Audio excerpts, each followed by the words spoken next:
Hello everyone, welcome back to my channel. It's Jennifer Almasri. So I just wanted to talk about horses today and things that irritate me with horses.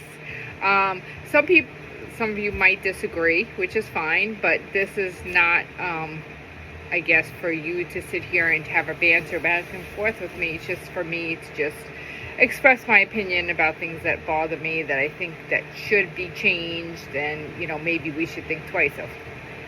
So, getting to the first thing that I could think of on my mind that irritates me about horses is hay nets. Hay nets being number one.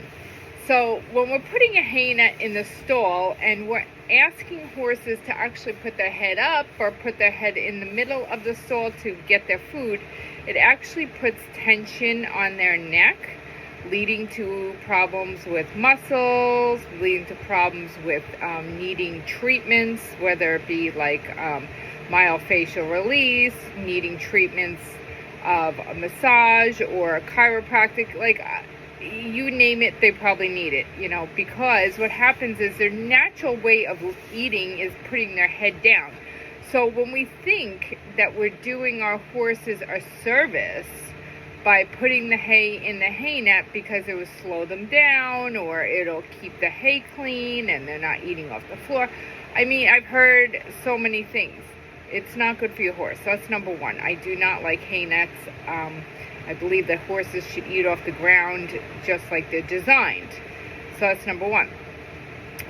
Number two of things that is my pet peeve that I don't like is putting horses in a commercial barns in a stall all day.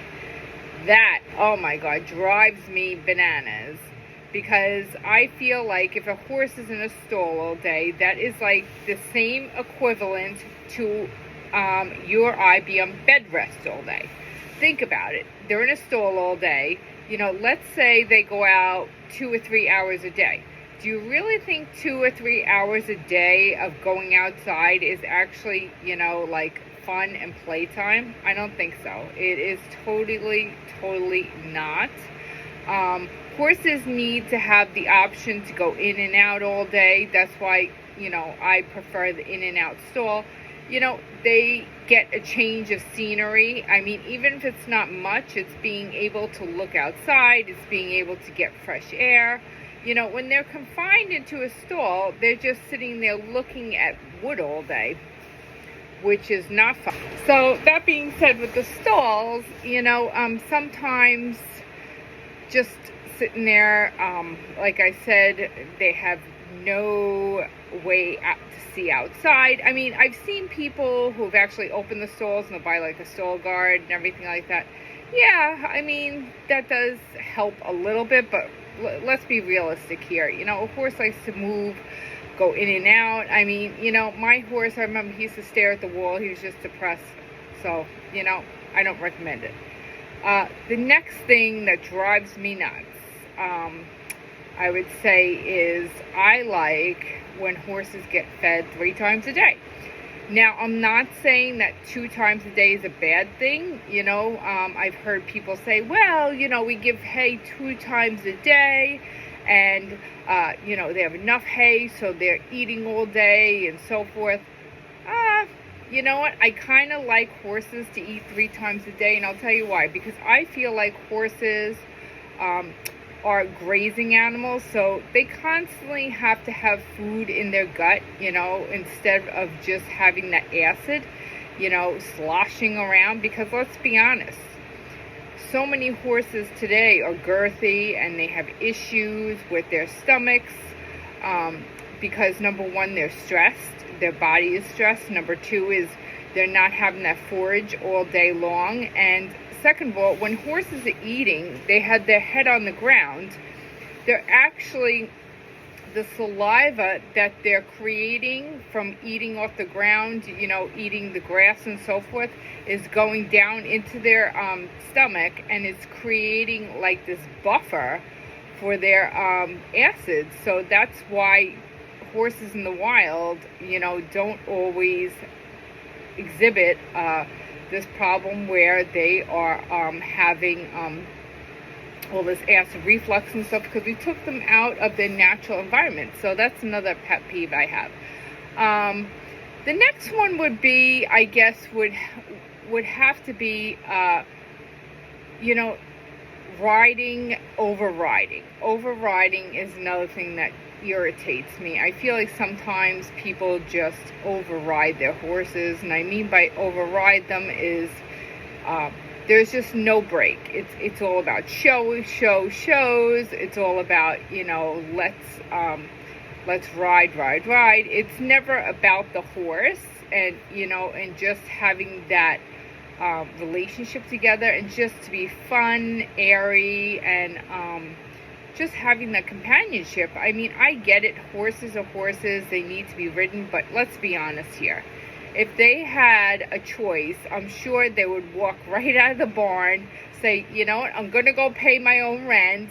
I'm going to go live by myself, and I'm not living here. So, you know, they need to have choices too. You know, we don't need to override them, you know. So that would be the one that I would say next. Oh, here's a big one. Buckets. I am a big water bucket fanatic. I'm like a water fanatic in general. So I believe horses should have clean buckets all the time. Here's another thing.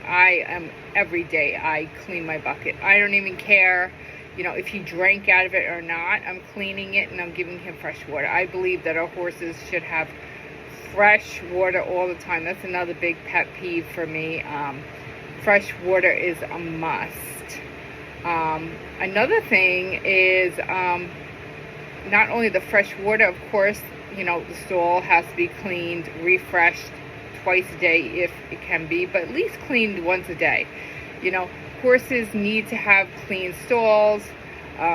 You know, I get that we cannot be there every day to see our horses and take care of them. We have jobs, we have lives and things like that. But just taking care of them overall and make sure, you know, that they're happy, they're healthy, you know, their needs are being met, you know, and that means mentally too. So sometimes, I guess, if you can't be there, you know, the best thing to do is to find a facility where your horse is going to be outside most of the day, if it can, you know.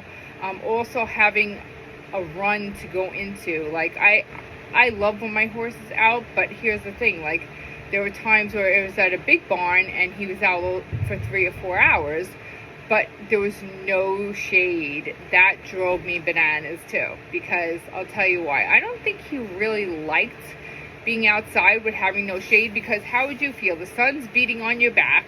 It's like, yeah, he would get out there, he would roll, and then like a half an hour, 45 minutes later, he'd be sitting by the door. It's like, okay, when am I coming in now, you know? Just not a good place. So if you're going to have them outside, my suggestion would obviously be to have a big enough run where they can run and kick up their hooves and have a good time. You know, water, sufficient water outside, and also some kind of shade, you know, whether it be a place they can go into, you know, or just like a little shaded area, just something, you know, so they can get out of those hot temperatures. But here, I'm going to talk about the things I do like. You'd be shocked at the things I do like, I guess. So those are things I don't like about horses, or things that people do with horses. Now, what I do like is in the summer, I believe in putting a fly sheet on your horse. Now, some of you would say, oh, wow, you know, you got to watch the temperature and so forth. You know, how can you put a fly sheet on your horse, you know, all summer long?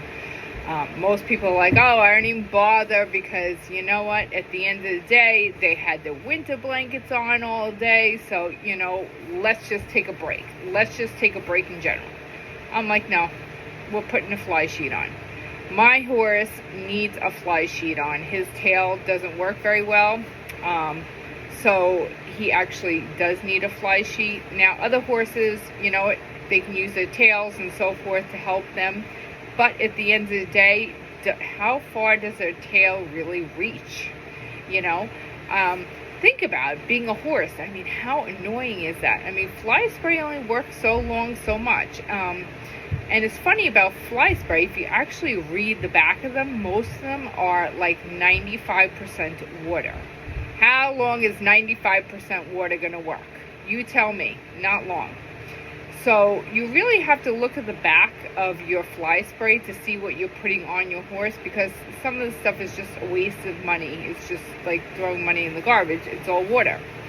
But like I said, I believe in putting a fly sheet on all year round. I've even talked to my vet about this. I've said, listen, my horse is super sensitive with flies. What, is it okay that I put a fly sheet on? She's like, yeah, definitely.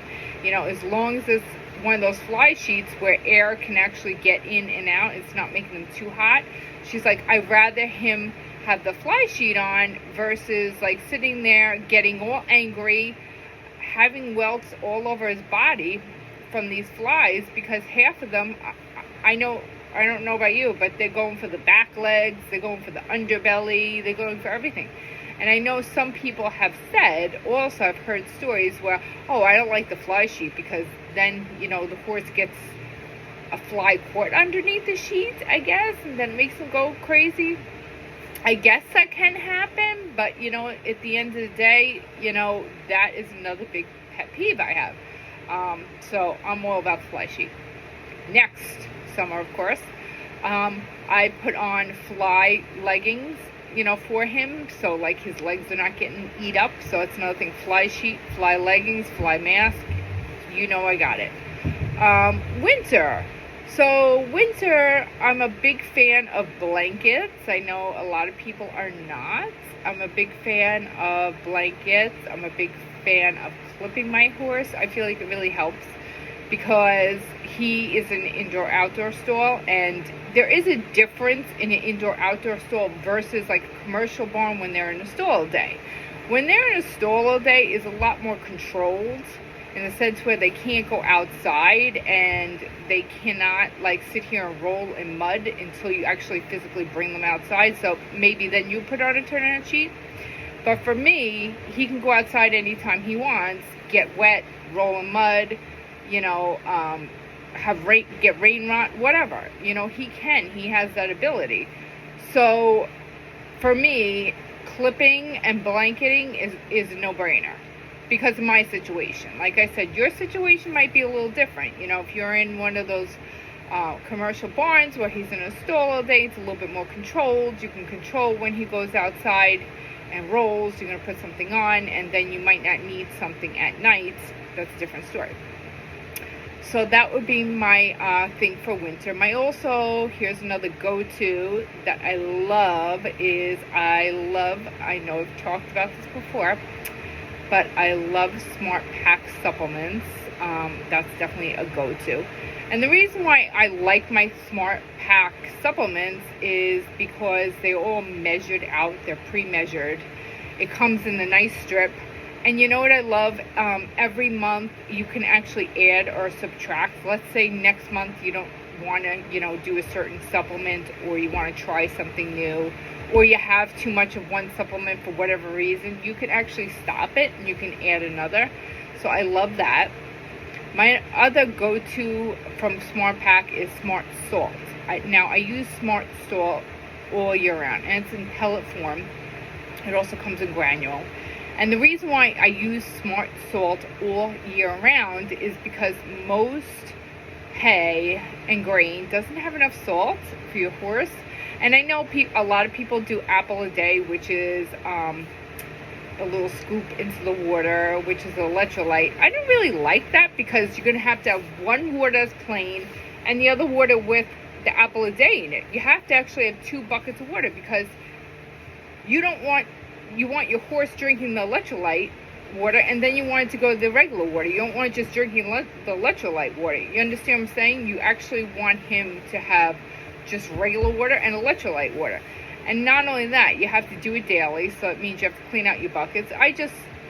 Even though I do clean out my buckets, I just find the salt supplements be a lot easier and a lot more effective, in the sense where he's eating the salt supplements and he's drinking the water. Now, the way you can actually tell if your horse needs a salt supplement is fairly easy. Just look at the urine output. you know, when he urinates, does it look like a good stream? Does it look like he's getting enough water? Because most of the time in the winter, horses are not getting enough water. I know in the summer people say, oh yeah, my horse drinks a lot more in the summer than he does in winter. So that's another vital thing. I like to make sure that my horse has enough water. So that is definitely something, my go-to. Another thing is I love to have equine sports boots on hand. They are the best sport boot I have tried. They are a little costly. They're about $100 for just a front set and $100 for a back set. So you're paying about $200. But I will be doing another video on them, how to put them on and stuff. They are my go-to when it comes to sports boots. I find that they wash well, they're breathable, they are Velcro. They're a no-brainer, you know, and they're good for people who do not know how to wrap, because there's a lot of people who do not know how to polo wrap. So these actually have the left and the right on them, and they tell you how to put it on, which is great, because my daughter does not know how to wrap yet. So like I said, it's no-brainer, and you know, you can actually look and make sure they're put on quickly, and it's just easy. So I like to have those on hand. That's another thing I actually have for Tink.